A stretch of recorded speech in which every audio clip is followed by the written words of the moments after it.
मुख्यमंत्री देवेंद्र फडणवीसांनी राज्यामधल्या मोठ्या प्रकरणांच्या तपासाचा आज आढावा घेतलाय। नाशिकच्या टीसीएस मधील धर्मांतराचं प्रकरण असेल, अशोक खरातचं प्रकरण असेल, परतवाडा, लैंगिक शोषणाचं प्रकरण, सोबतच गोरेगावमधल्या ड्रग्जचं प्रकरण, अशा सगळ्या प्रकरणांच्या संदर्भात मुख्यमंत्र्यांनी पोलिसांना महत्त्वाच्या सूचना देखील केल्या। सगळ्याच प्रकरणांचा वेगाने तपास करण्याच्या सूचना त्यांनी दिल्या। पोलीस महासंचालक, अतिरिक्त मुख्य सचिव, एसआयटीचे प्रमुख या बैठकीसाठी उपस्थित होते।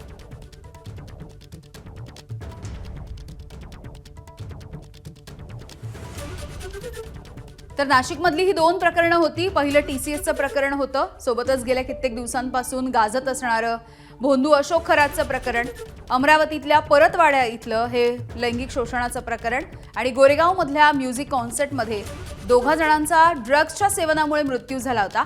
अशा ज्या गेल्या आठवड्याभरातल्या किंवा गेल्या काही दिवसातल्या घटना ज्या घडलेल्या आहेत राज्यभरात, या सगळ्या प्रकरणांचा मुख्यमंत्र्यांनी आज आढावा घेतलाय।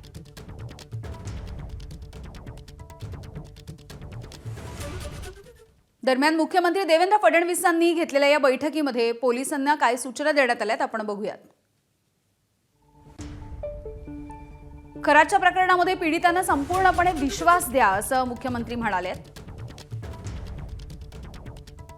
कुणीही दोषी असो, कठोर शिक्षा झाली पाहिजे।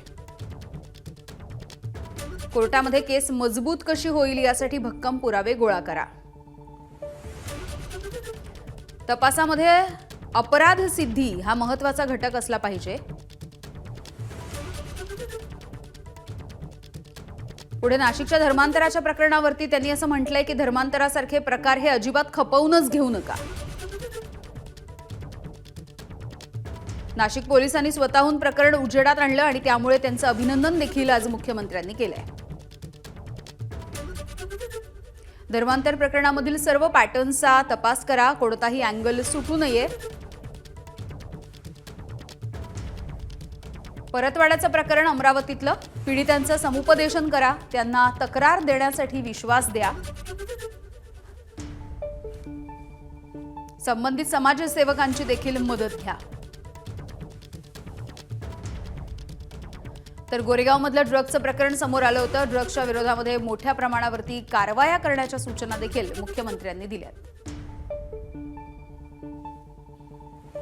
तरुणाईच्या भविष्याशी निगडीत हे सगळं प्रकरण आहे, त्यामुळे हे प्रकरण अत्यंत गांभीर्याने घ्या।